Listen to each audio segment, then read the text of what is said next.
Good afternoon. What we're looking at today is a Microweiley 16 by 30 engine lathe. It's a geared head lathe, so you would change all your speeds in the transmission by moving these levers. This selector moves from the high range to the low range because we have two ranges on the dial here, and we also have H and L. So between these two levers and this dial is how you select your speed range. This machine is a monolithic base machine, which means that the entire base is solid cast iron. No sheet metal here. This is a very heavy duty little lathe. The swing is 16 inches over the bed and 30 inches between centers. The machine comes equipped with a splash guard or safety guard. We have a 3-jaw chuck with top reversible jaws. We have a micro carriage stop that's adjustable in increments of 1/1000th of an inch. We have a quick change tool post so that you can change your setups very quickly by releasing this lever and pulling the tool holder on and off and putting another one on. It also has a steady rest with bronze tips. And of course, it comes standard with a tailstock. The tailstock has increments also, so you can tell exactly how far you're boring or drilling the hole. We're going to go ahead and start this machine up so you can hear the spindle run. When you're setting up a job, you may not necessarily want to engage the lever on the carriage. You might be indicating something, putting it at a slow RPM. There's a jog switch here, which serves two purposes. One, when you hook it to power, you know that it's hooked properly by the rotation of the spindle. If when you hit the jog switch, it goes in the reverse direction, you need to switch two wires. So I'm going to go ahead and run it through a few speed ranges so you can actually hear it run. Oh, one other thing that I left out. The machine also comes equipped with a height and hind 2-axis digital readout system. So you have accurate measurement. You don't have to depend on the dials alone. So the first speed that we're going to run is going to be 325. When you want to stop it, you have a foot brake. You can stop the spindle by depressing that foot brake. If you get into a jam or whatever it is, that's there for your safety and convenience. To change the speed, we simply move this lever in any direction, okay? And sometimes, because it's a gear head, you have to turn the spindle a little bit. That's 700 RPM.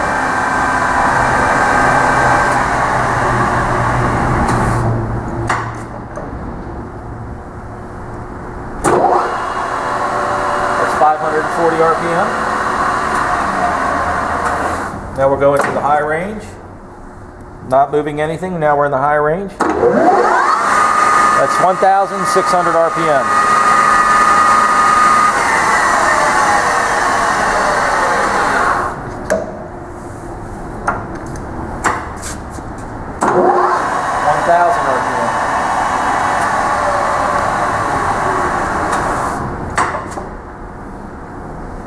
This is 2,000 RPM.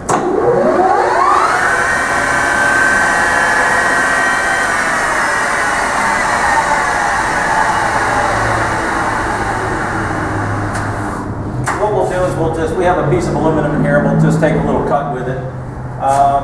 We pick a speed that's a little more appropriate. We're not polishing something, so we will run at, let's say 325 RPM. Maybe a little slow, but for demonstration purposes, that'll be just fine. Now, as you've been noticed when we were running the machine, this is your lead screw, and this is your feed screw. None of them were running when we were running the machine because I was running them at a very high RPM. We can, but it's not necessarily something that you want to do. So we'll go ahead and select feed direction. Run both of them. Now we have the lead and feed screw running. Now when you're normally running the machine, of course, you will be operating it from the carriage handle.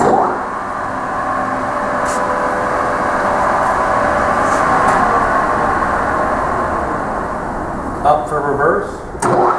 Down for forward. If you notice on the right side of the carriage, this is your thread dial indicator, and the numbers will turn. And what you will do is you'll line this rivet up with one of the numbers so that you can follow the proper lead if you're cutting threads. This machine is capable of cutting inch threads and metric threads. The half nut's located here. There's a plunger in the center that engages your feed across as well as a longitudinal feed. We're going to have that in the middle position when we are threading.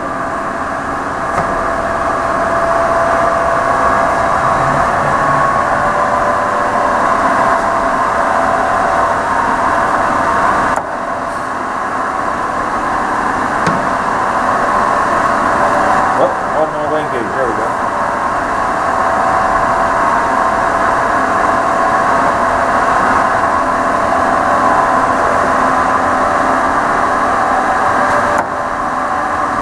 Now, if we're going to use the feed on the machine, you will pull the plunger out.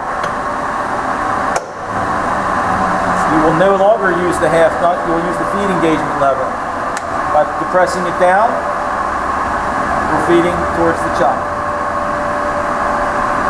If we want the cross feed, push the plunger all the way in. There we go. And there's your cross feed.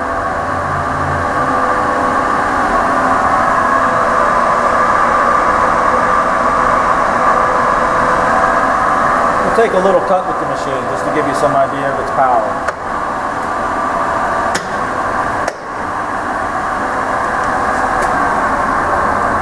Up and kind of kiss off the part here a little bit. All right.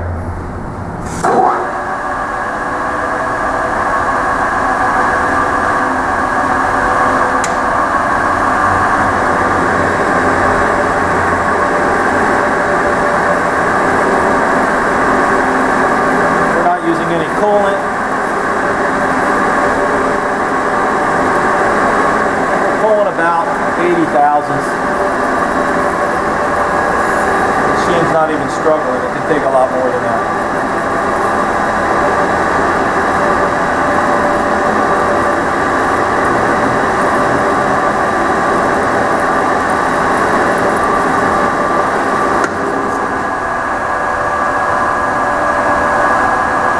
Now we're going to do we'll just do a face on the part also, just to demonstrate how that works.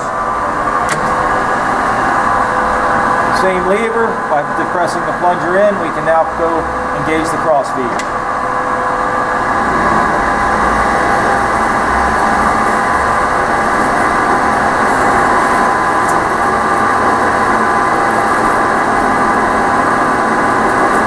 When machining, I would encourage you to wear safety glasses and of course have the chip guard or safety guard in place, but for demonstration purposes, I've left it open.